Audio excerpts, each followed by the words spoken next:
Baik ya teman-teman semua, jadi ketika kita akan melakukan analisis data statistik dengan menggunakan teknik regresi linier berganda gitu ya, ada beberapa hal yang harus kita perhatikan.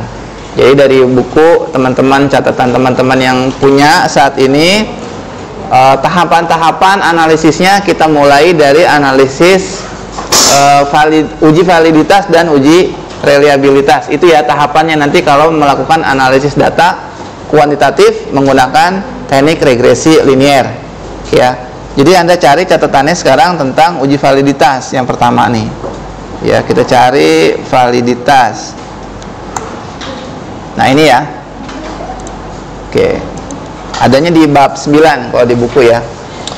Kita pelajari dulu itu maksudnya apa sih uji validitas, uji reliabilitas, itu maksudnya apa. Yang kita uji adalah instrumennya, angketnya ya. Yang kita uji adalah instrumennya atau angketnya, butir-butir ya, indikator-indikator yang kita gunakan sebagai pengukuran dari sebuah variabel laten. Sini jelas ya, karena kita berada di bidang ilmu sosial, kita di marketing bidang ilmu sosial, kita sangat sering berhadapan dengan variabel laten. Variabel laten itu adalah variabel yang kita tidak dapat ukur secara langsung. Beda kan kalau kayak suhu ruangan ini bisa kita ukur secara langsung, suhu tubuh kita bisa kita ukur secara langsung, berat badan kita bisa kita ukur secara langsung, ya kan? Tapi kalau variabel laten misalnya kepuasan pelanggan, minat beli, ya kan, citra merek, gimana cara ngukur secara langsung? Tidak ada alatnya. Maka kita membutuhkan variabel-variabel indikator atau variabel-variabel pengamatannya yang menjadi manifest ya, manifest atau cerminan. Misalnya kepuasan pelanggan. Kepuasan pelanggan itu tercermin dari apa? Dia mau beli lagi kah? Dia mau mereferensikan produk itu kah? Gitu ya, dicerminkan dari situ. Nah itu kita uji validitasnya. Sampai sini mudah-mudahan bisa dipahami ya. Gitu. Jadi kenapa kita harus lakukan uji validitas? Karena kita ingin memastikan bahwa butir-butir yang kita gunakan untuk mengukur variabel laten merupakan butir-butir yang tepat. Gitu ya. Kita akan uji secara statistik. Gitu. Nah, ini juga perlu teman-teman pahami ya. Uji validitas itu dilakukan di pretest. Jadi sebelum teman-teman misalnya nanti ya rencananya penelitiannya membutuhkan respondennya katakanlah 100 orang, misalnya gitu ya. Jadi uji coba ini bukan di 100 itu. Ya, di pretest itu adalah di tahap awal kita ingin membuktikan bahwa nanti kalau saya nguji di 100 orang ini udah oke. Maka di uji cobanya di berapa ya? Disarankan 25 sampai 40 atau biasanya orang di 30 responden aja cukup. Karena 30 responden mewakili sampel besar. Jadi cukup di 30. Jadi nanti uji cobanya di 30 ya. Jadi keliru kalau uji validitas dan reliabilitas dilakukan di keseluruhan responden utama kita. Misalnya Alfian melakukan penelitiannya nanti respondennya 300. Nah uji validitas dan reliabilitasnya bukan di 300 itu, bukan. Justru di tahap awal ya. Jadi di pretest. Sebelum melakukan ke 300 tadi, uji coba dulu ke 30 orang gitulah. Gitu ya. Itu. Jadi praktiknya seperti itu. Oke, terus kemudian ini kita skip aja. Kita cara membuktikan secara statistik butir tersebut valid atau enggak, kita membandingkan nih. Apa yang kita bandingkan? Korelasi hitung atau R hitung dengan nilai R tabel. Kita bandingkan nilai korelasi hitung, kita bandingkan dengan korelasi tabel. Gitu ya. Korelasi tabel bisa kita peroleh pakai software, bisa ada sintaksnya. Jadi kalau di SPSS ya, kita masukkan sintaks ini nanti nih, dimasukkan ke bagian transform kayak gini nih. Ini kita masukkan ininya apa, sintaksnya ya, seperti ini. Nanti akan muncul nilainya. Jadi kalau kalian ingin lebih praktis, tinggal browsing aja ya, browsing nilai R tabel. Nanti ada di situ berapa nilai R tabel. Contoh dalam hal ini uji cobanya dilakukan di berapa sih, yang atau ini berapa ya, 30 kayak kalau nggak salah. Terus R tabelnya diketahui di sini adalah Oke, oh dicoba di 14 ya, di 14 orang ya udahlah nggak apa-apa, hanya contoh soal kan. 14. Ini nilai R tabelnya adalah 0,43 ya, berarti kita akan bandingkan R hitung kita sama R tabel 0,43. Caranya bagaimana ya? Kalau di software, kalau kita menggunakan software tentu kita gunakan teknik ini kan, analyze, scale, reliability analysis. Indikator-indikator di setiap variabel jangan dicampur. Ya, ini variabelnya apa? Misalnya ini variabelnya brand image, terdiri dari 8 pertanyaan, 8 item. 8 item itu kita masukkan ke dalam kotak analisis reliabilitas. Kita masukin ya, kita menggunakan modelnya adalah Cronbach Alpha. Oke, dari situ ini kita pilih ya, di bagian statistik kita pilih ini, scale if item deleted sama inter item correlation. Scale if item deleted, kalau ada item yang jelek, item-item yang tidak valid, kalau item itu kita drop, nilainya jadi berapa gitu. Karena pasti ada kaitan antara nilai validitas sama nilai reliabilitas, pasti ada kaitan.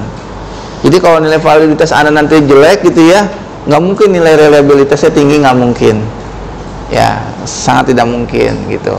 Jadi ini kita checklist aja, ini untuk tahu nilai korelasinya, korelasi antar itemnya gitu ya, berapa. Oke, kita berikan checklist, kita continue. Oke, nah hasilnya seperti ini. Dari tabel ini kita cukup fokus ke sini aja, fokus ke sini dulu gitu ya. Kita bisa lihat apakah ada item yang nilainya di bawah 0,43 atau kita ambil saja 0,5 misalnya gitu ya. Ada nggak nilainya yang di bawah 0,5? Ternyata tidak ada. Ya, apa yang harus bisa teman-teman narasikan di sini? Berarti narasikan bahwa seluruh butir yang digunakan untuk mengukur, misalnya ini variabel citra merek ya. Seluruh butir yang digunakan untuk mengukur citra merek sudah tepat untuk dapat digunakan dalam mengukur citra merek gitu.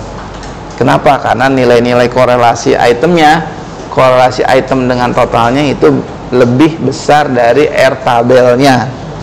Secara statistik gitu ya, lebih besar dari R tabelnya gitu. Kalau misalnya nanti ketika kalian ngolah data ada nilainya di bawah R tabel, maka kalau stok, ini kan stok itemnya banyak ya, kalau seperti itu kita bisa drop item tersebut ya. Jika item tersebut di drop, maka di sini ada keterangan di sini kan ya, scale bukan ini, yang ini ya, dari sini aja, Cronbach Alpha if item deleted. Jadi kalau misalnya nih item yang nomor 1 dihapus, nanti nilai Cronbach Alpha-nya jadi berapa gitu ya. Ini kalau dihapus, misalnya T5 dihapus ya, maka nanti dia akan menjadi 0,963. Kalau butir T6 nya dihapus, dia jadi 0,973. Ini kan sudah oke. Berarti jangan ada yang di drop. Karena contoh dalam di buku ini semuanya sudah oke. Ya, kalau ada yang di bawah R tabel, baru itu kita drop.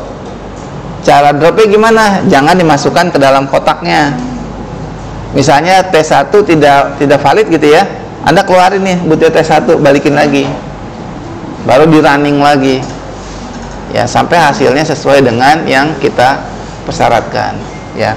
Jadi dalam item ini, dalam output ini, teman-teman harus bisa menjelaskan khususnya yang ini ya. Terus bisa juga kaitan dengan ini. Misalnya nanti ada sebuah studi kasus, ini tidak valid misalnya ya. Nah, bisa saja nanti diberi pertanyaan bagaimana kondisi validitas dari seluruh butir tersebut. Ya, jika ada yang tidak valid, teman-teman harus bisa jelasin bahwa oh, ternyata dari butir T1 sampai T8, butir T yang ketiga ya, itu tidak valid, tidak tepat digunakan untuk mengukur citra merek. Maka keputusannya butir T3 tadi harus di drop. Dampak dari mengeluarkan atau dropping dari butir T3 akan meningkatkan nilai Cronbach Alpha menjadi misalnya ini gitu ya, menjadi 0,908 gitu ya. Sampai sini jelas teman-teman? Jelas ya. Jadi validitas mengacu kepada nilai R hitungnya dibandingkan sama R tabelnya ya. Jika menemukan kasus ada R hitung yang di bawah R tabel, maka teman-teman harus drop itu. Kalau di drop dampaknya gimana gitu ya. Jika tidak ada yang perlu di drop, oke, nyatakan bahwa ini seluruh butirnya sudah tepat digunakan untuk mengukur variabelnya, variabel laten tersebut. Misalnya variabelnya citra merek misalnya. Tapi jika ada indikator yang tidak valid, maka teman-teman harus menjelaskan bahwa oh ternyata butir T3, misalkan T3 ya, T3 tidak valid, maka ini perlu di drop dari model, dikeluarkan dari model, lalu di running ulang. Hasilnya akan menyebabkan kelompok alfa akan meningkat menjadi sebesar berapa gitu ya. Taunya dari mana? Dari sini nih. Kalau item ini dihapus, nilainya jadi segini. Validitas jelas ya. Oke, sekarang setelah validitas kita masuk ke reliabilitas ya. Oke, kita masuk ke reliabilitas. Sederhananya reliabilitas itu untuk mengukur konsistensi ya, konsistensi. Jadi kita udah pernah coba analisis kan, ketika responden misalnya ada 5 pertanyaan ya, dia memberikan statement misalnya 5, 5, 5, 4, 5, itu konsisten. Atau 3, 4, 3, 3, 3, itu konsisten. Tapi kalau dia memberikan jawaban 5, 5, 1, 5, 5, itu tidak konsisten. Ketika dia memberikan jawaban 3, 3, 2, 3, 5, itu juga tidak konsisten. Jadi reliabilitas itu mengukur konsistensi. Ya, itu maksudnya uji reliabilitas seperti itu.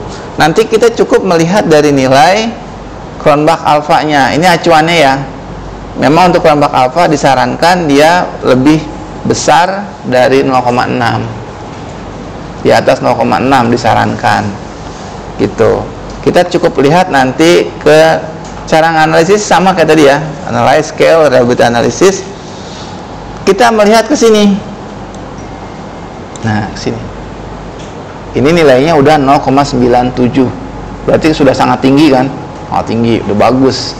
Berarti tidak perlu ada butir yang di drop, karena butir-butirnya udah bagus semua di atas 0,6 dan nilai Cronbach alfanya juga sudah di atas 0,6. Sangat tinggi. Berarti untuk variabel citra merek ini udah oke gitu lah. Maksudnya oke gimana Pak? Berarti variabel citra merek ini sudah memiliki pengukuran, item pengukuran yang tepat dan akan konsisten jawabannya ketika diuji coba ke yang lain dalam konteks yang sama. Ketika saya uji coba ke sini, hasilnya konsisten. Saya coba lagi ke sini, hasilnya konsisten gitu. Itu maksudnya reliabilitas ya. Gitu. Itu tahap pertama dalam analisis data, khususnya nanti kalau skripsi. Ini kompetensi pertama yang teman-teman harus bisa melakukan uji validitas dan reliabilitas. Dan ingat ya, ini dilakukan di tahap pretest. Pretest itu diuji coba dulu. Jadi jangan langsung ke responden utama, tapi responden uji coba misalnya 30 orang. Uji coba dulu 30 orang. Baru setelah itu oke, baru kita ke main study.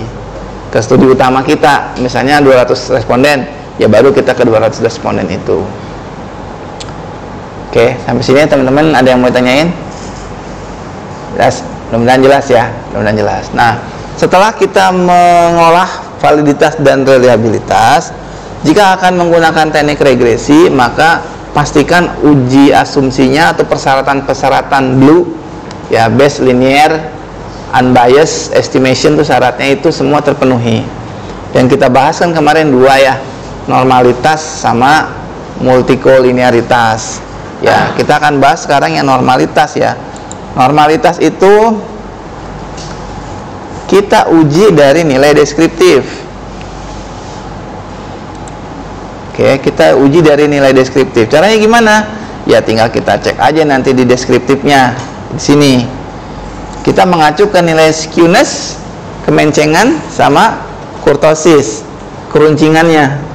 Ya, minimum teman-teman bisa menerjemahkan yang skewness, minimum kemencengannya.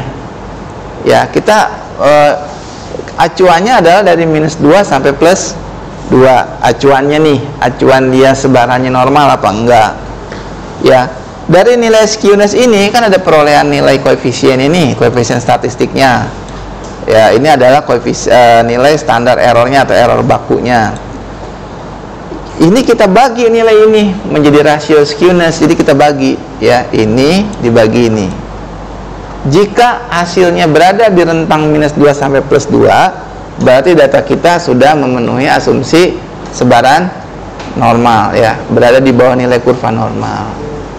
Kalau misalnya belum, itu bagaimana? Nah, itu yang harus kalian jelaskan ketika mendapatkan pertanyaan seperti itu. Cara menganalisisnya bisa saja nanti saya tampilkan ada box plotnya.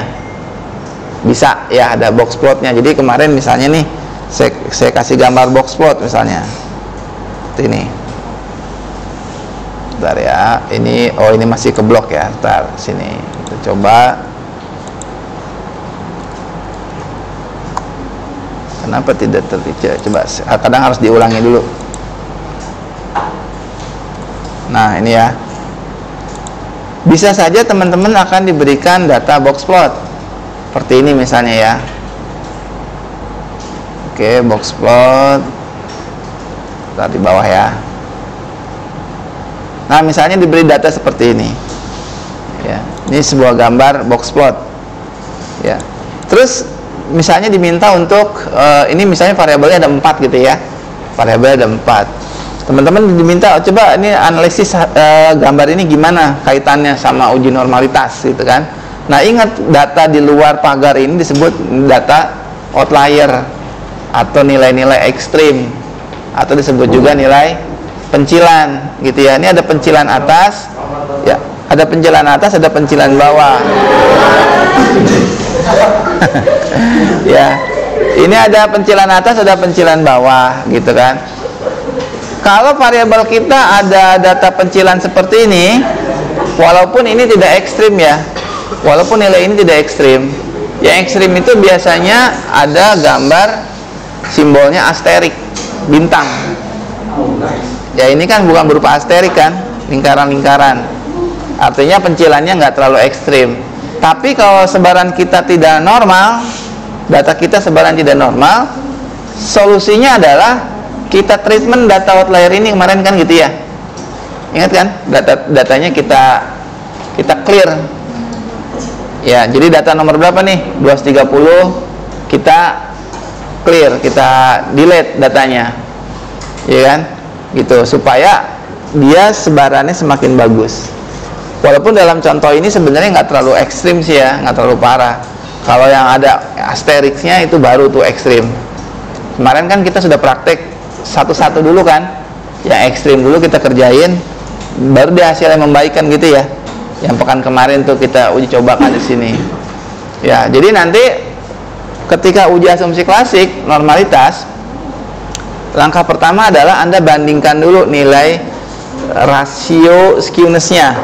Jadi statistiknya berapa, standar errornya berapa, Anda bagi nilai itu. Kalau nilainya di antara -2 sampai +2, berarti sudah memenuhi asumsi sebaran normal. Jika belum, bisa saja saya berikan gambar ini.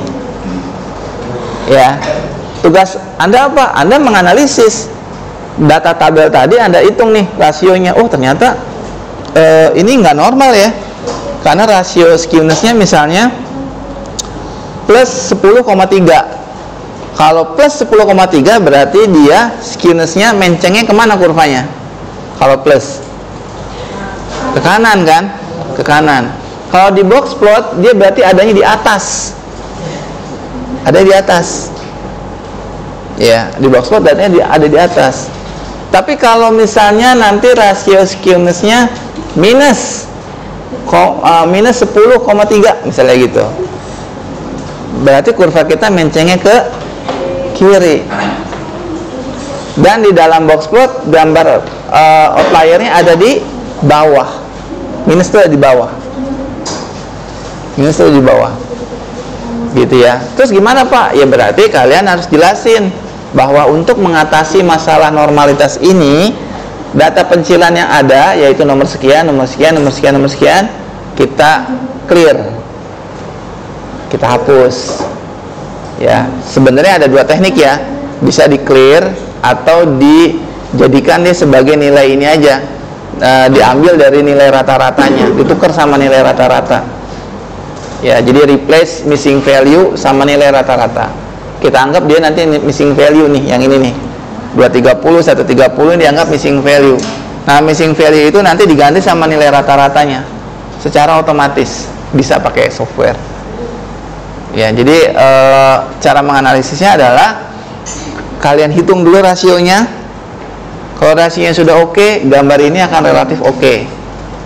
Tapi jika nanti misalkan kalian temukan sebuah case, ya ternyata rasionya tidak normal, ya misalnya minus 10,3, terus ada gambar ginian.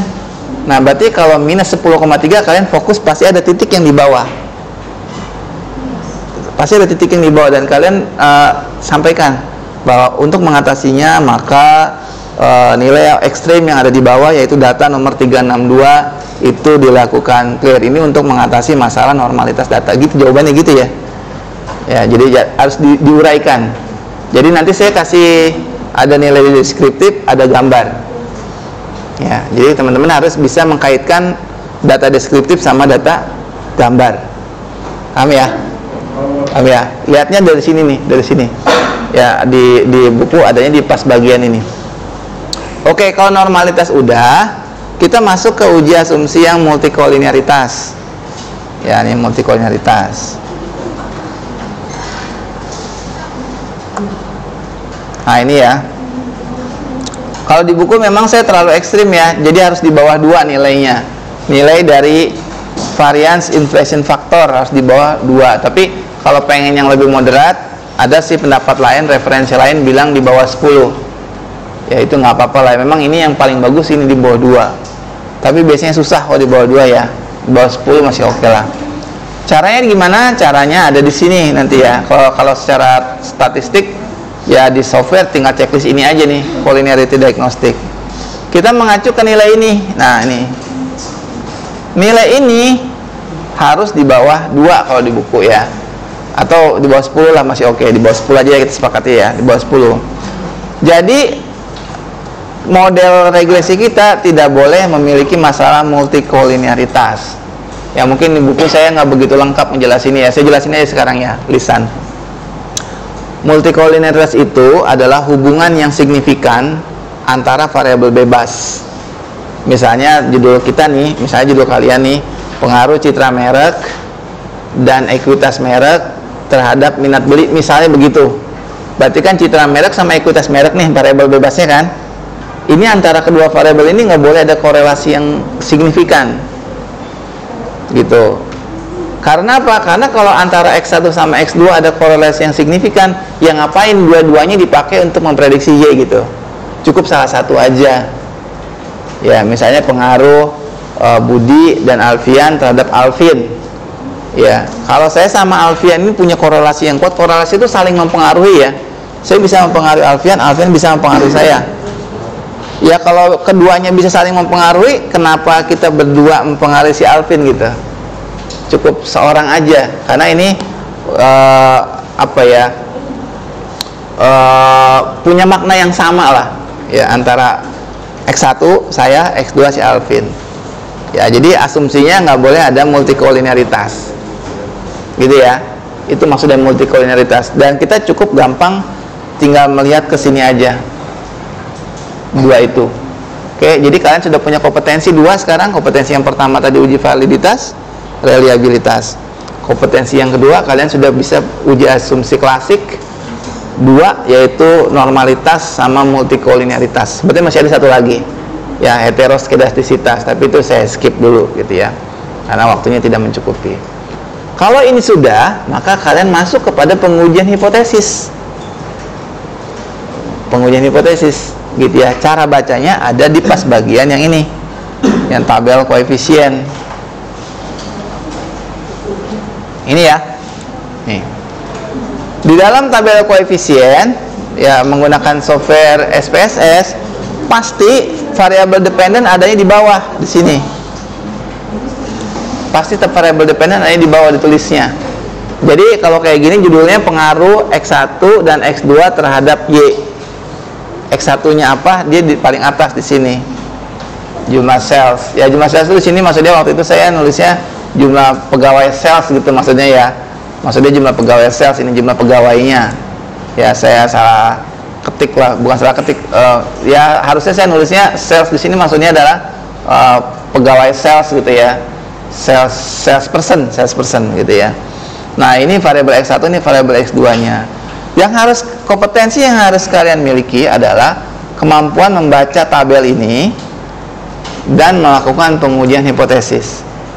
Dari tabel ini kalian bisa fokus menyusun persamaan regresinya dulu. Persamaan regresi diambil dari sini. Ya. Bagaimana persamaannya? Persamaannya kan Y sama dengan, kalau yang sederhana kan Y sama dengan A plus BX. Ini kan X-nya ada 2. Jadi Y sama dengan A plus B1X1 plus B2X2. Itu kalau positif ya. Gitu. Sekarang kita lihat. Ya, Y itu ini. Ya, Y sama dengan, di sini A-nya adalah minus. Ya.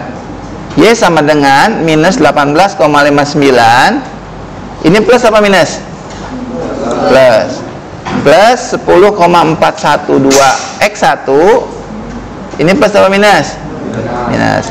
Minus 0,084 X2. Itu persamaannya. Supaya lebih mudah persamaan tersebut kita jelasin Y itu apa. Kayak begini jadinya. Kan tadi kan Y sama dengan ini. Kita bisa jelaskan menjadi begini.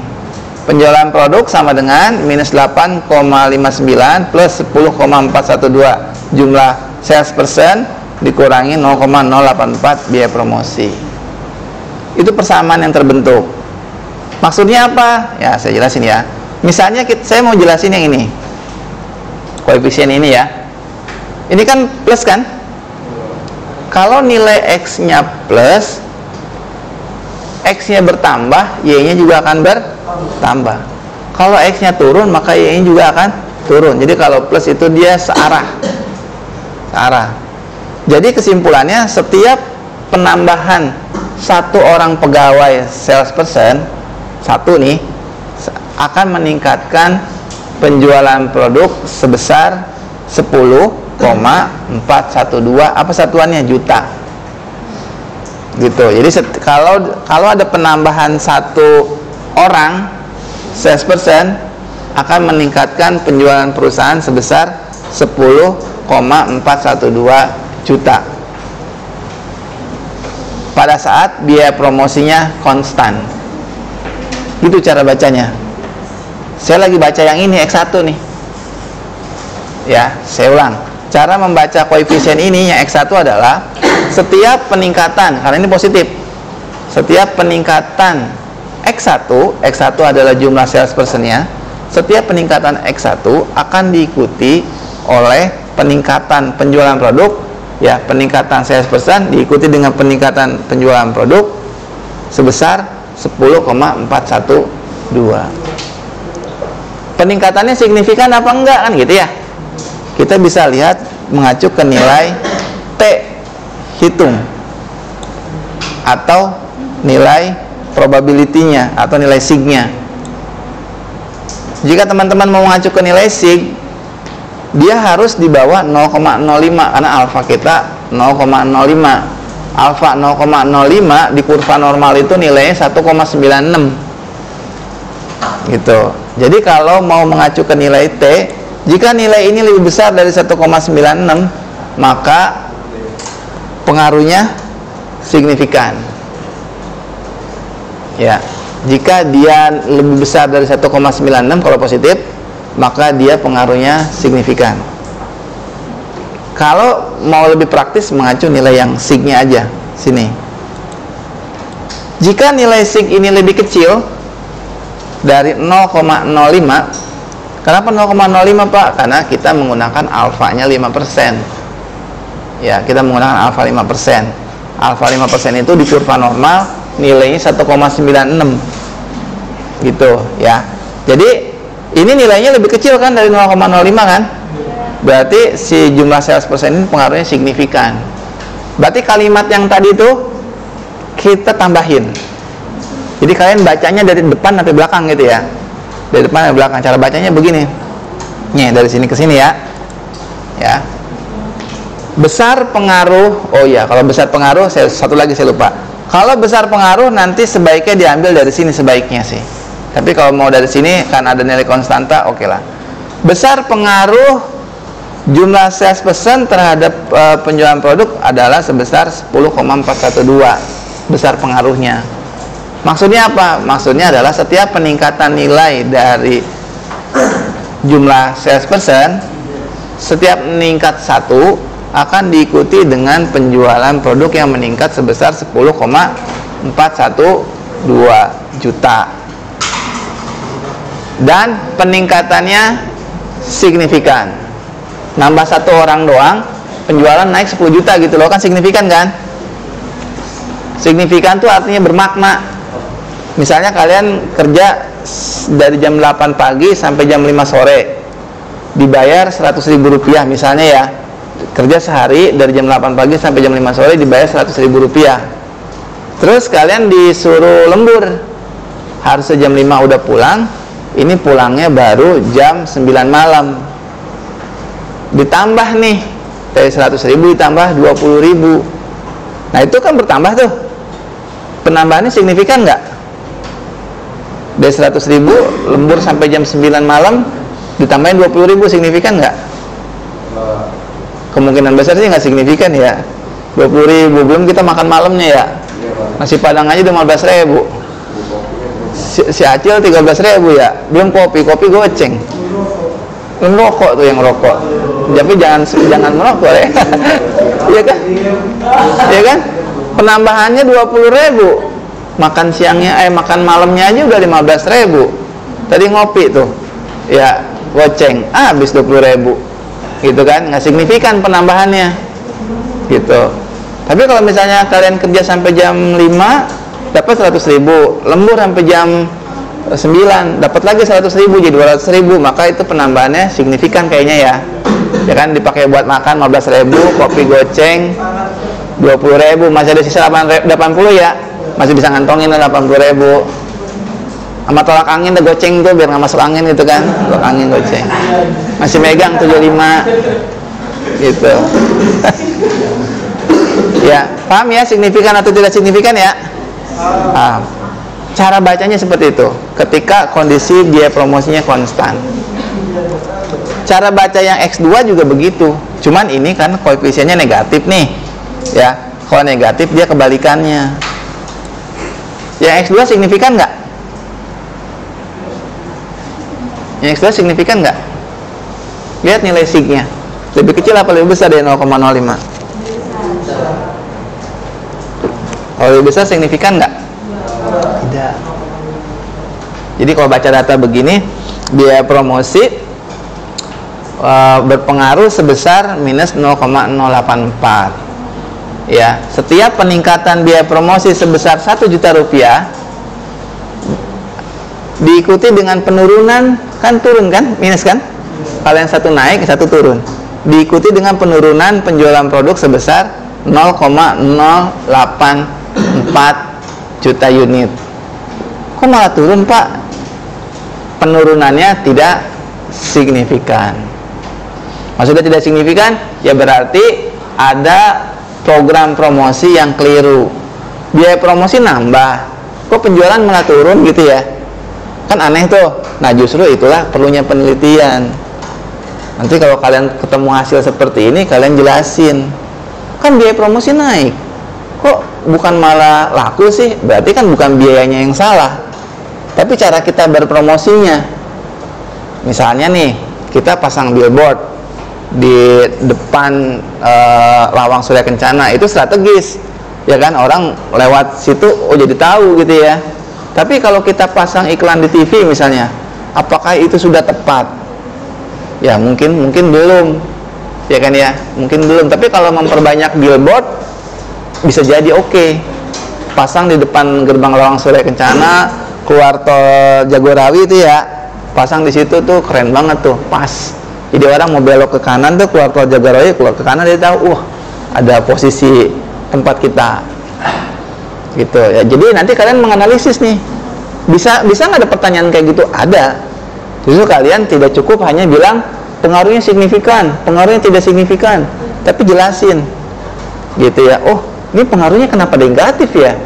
Harusnya kan promosi semakin ditingkatin, penjualan makin meningkat gitu ya, tapi kenapa ini malah menurun? Nah, kalian kasih argumen. Oh, berarti bukan masalah biayanya yang meningkat, tapi jangan-jangan program promosinya keliru. Ya kita kan kalau pasang billboard 1, billboard 2 jelas lebih mahal pasang billboard 2 kan?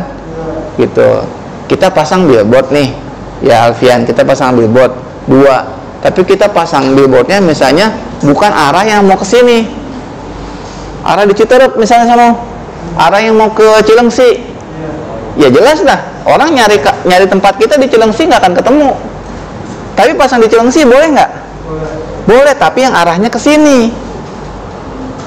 Gitu. Jadi bukan berarti kita salah mengalokasikan anggaran. Cara kitanya berpromosinya yang keliru. Harusnya kita pasang billboard di setiap titik strategis yang memang rutenya mengarah ke sini. Contoh tuh di gerbang Lawang Sore Kencana pas orang lewat mau ke arah Sukasari sini, ada tempat nih gitu. Orang keluar tol Jagorawi mau belok ke kanan gitu ya, ada kampus nih gitu, pas. Tapi kalau kita pasang di Ciawi mau naik ke puncak, emang kita ada bisnis di sono? Kagak ada. Tapi kalau dari turun ya mau masuk tol Ciawi itu yang ada masjid tuh, yang pas masuk pintu tol kan ada masjid ya, kita pasang di situ tuh misalnya. Nah orang mau keluar tol, ada kampus ya gitu. Di mana? Di Bogor gitu. Pas. Jadi posisinya, jadi bukan salah ininya. Jadi justru itulah perlu dilakukan penelitian. Oke, saya rasa saya cukupkan rekaman ini ya. Terima kasih.